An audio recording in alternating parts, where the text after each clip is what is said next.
Welcome to Subramani.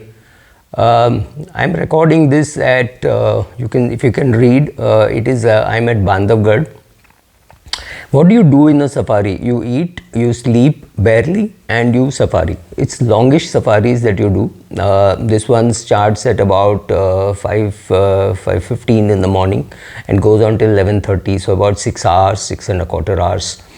And then there's an evening safari which starts at 4 and ends at 7. So you end up doing about 6 to 9 hours, 6 plus 9 hours, 6 plus 3, 9 hours of safari, which means just sitting in the jeep and you're being thrown up and down. We were very lucky yesterday. We saw 3 tigers, or saw one tiger twice and another tiger, which is very rare. So in my first trip in Bandhavgarh, again a lucky one.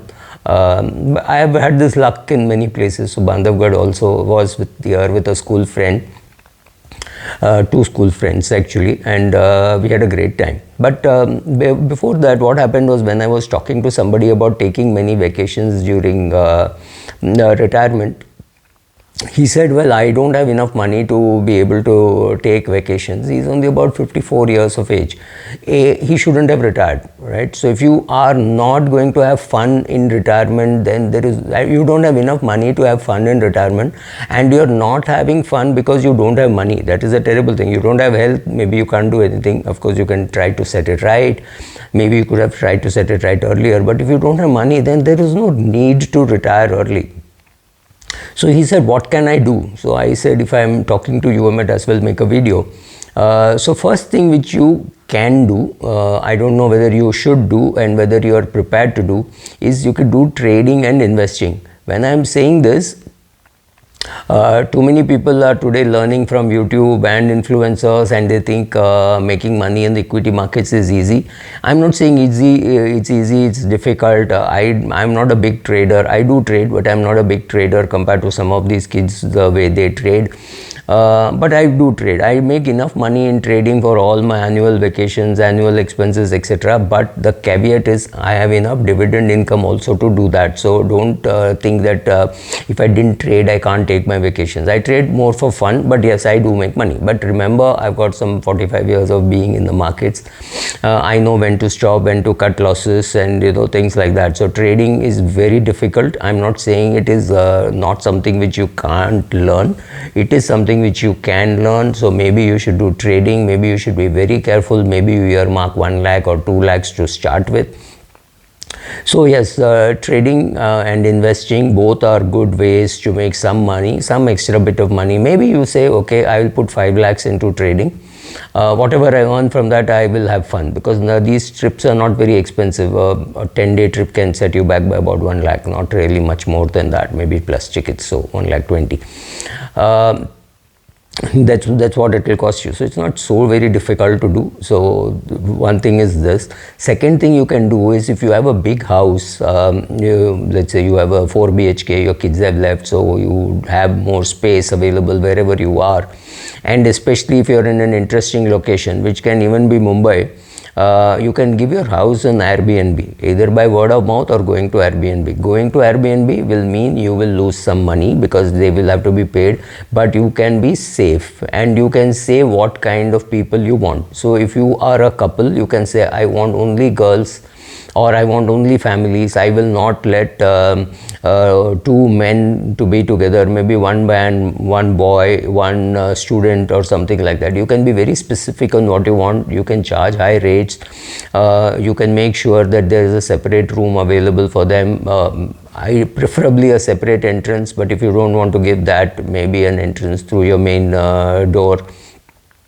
Giving them food, maybe lunch and dinner, or maybe just breakfast, whatever. If you have a servant who will cook, or if you are interested in cooking, or just making tea and bread or something for breakfast, something like that. So that is one thing you can do. Second thing you can do, which I find some older people doing, is get younger people to stay with you. So if you get students staying near your house, so if you have a college near your house, I have 3 colleges near my house, including a medical college. If I want to give 1 room on rent, it will go off in a jiffy. Some young boy or girl, so to give you company, maybe your children are abroad, so this is good this is a good way of temping, not really temping, of renting. And it can be good fun. But then if your wife is going to be worried about, oh, this girl has not come home, what should I do, should I call up her parents, should I call her, and that kind of a thing. Some of them may think it is interference. The girl's parents may like it, but the girl may not like it, so beware. So yes, renting out your place either temporarily like Airbnb, or giving it on rent to students, etc. That can be another good idea to do. Third can be, you can be maybe freelance. So I find copywriting, writing articles, I mean sometimes something like a journalism, or more than journalism, writing articles. If you're a lawyer, if you're a chartered accountant, then you can do some freelancing, in the sense that people will pay you for your services, immaterial of how much time you devote. So you could write articles which will give you some money. You could do interviews with people, that could get you some money, but you should be interested in doing it. You could write down the questions, send it to a fund manager, send it to a doctor, take their replies and talk about it, or write about it for magazines. That could be one thing which you could do. Law, of course, a lot of people need, but make sure that when you are doing some legal work or accounting work or accounting consulting, make sure that you're doing it for high quality clients. Because cooperative societies, etc., would love to have your services, but may not be very keen to pay, and definitely may not pay on time. So that's a no-no. Make sure that you're able to collect your money. Make sure that you speak in advance as to how much you will charge, and that is very important. Otherwise, people will take you for a ride saying, oh, I can con this guy out. So don't do that. Be careful about to whom you're rendering the service, what kind of service you're rendering.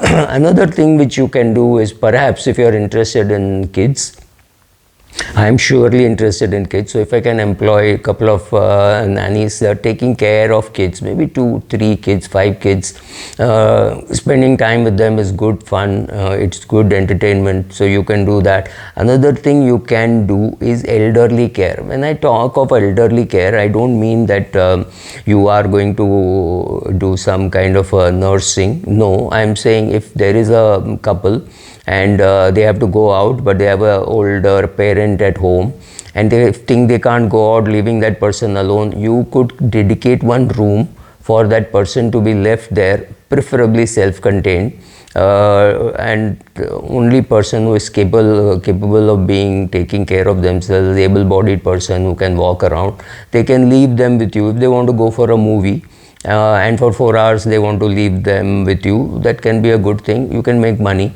But you have to decide whether you want to make money doing that, or you just want to do it as a social activity. Ideally, you should be charging for it, because just like babysitting, this is adult care or adult sitting, whatever you want to call it. It should be a good thing, because a lot of people today, I mean, couple in their 60s are unable to go out because there is some parent who is in their 90s staying with them, and it may not be temporary.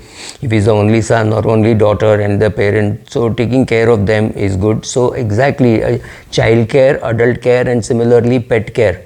If you are interested in animals, if you are interested in pets, and so is your spouse, looking after a pet can be great. Walking a pet can be good money, and it can be very what would we call stress relieving, provided you like animals. I'm not one person who can look after animals, but I don't mind taking them for a walk. So, and walking a dog can be good, a good exercise for you, could be good fun, and you could get paid for it. Why am I enumerating all these things? It is just to tell people that, look, it is not end of the world if you have retired, especially if you have retired not voluntarily, compulsorily, the company closed down or the company shifted, there's not enough work for you. Then use all this money to go for a vacation. If you enjoy that, if you enjoy listening to music, do that. If you enjoy watching movies, do that.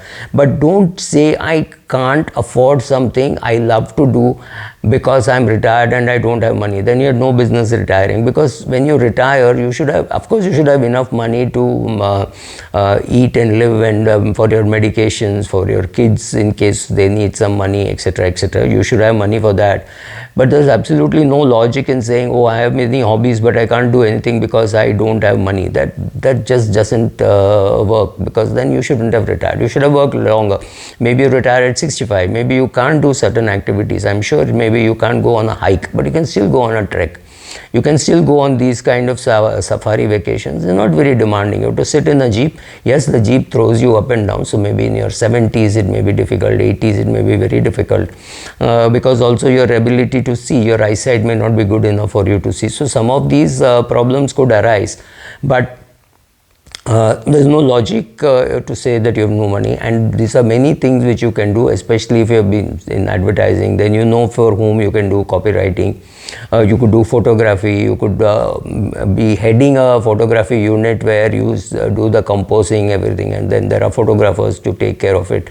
There are a lot of temporary jobs available. You could go and work in a company for some time. You could do mentoring, tutoring, coaching, teaching, writing, helping people with making presentation, teaching communication skills, right? All those things. I just love training and teaching, because I get to meet a new set of bunch of 22-year-olds, 23-year-olds, younger than my daughter's age. So right, so it's good fun meeting them, talking to them, telling them what will work, what will not work, interpreting some of the education that they have already had, right? So helping them. So some of these things, they pay money, you get treated well, and then it's good fun. Maybe you do 4 days in a month and earn some money to take your vacations. So please take your vacations like I do. I take 3-4 vacations a year. I have fun doing it, and I pull a lot of people into it. So all this is good fun for me. See what is good fun for you. Make sure you can afford it. Make sure you have enough money before you retire. Thank you.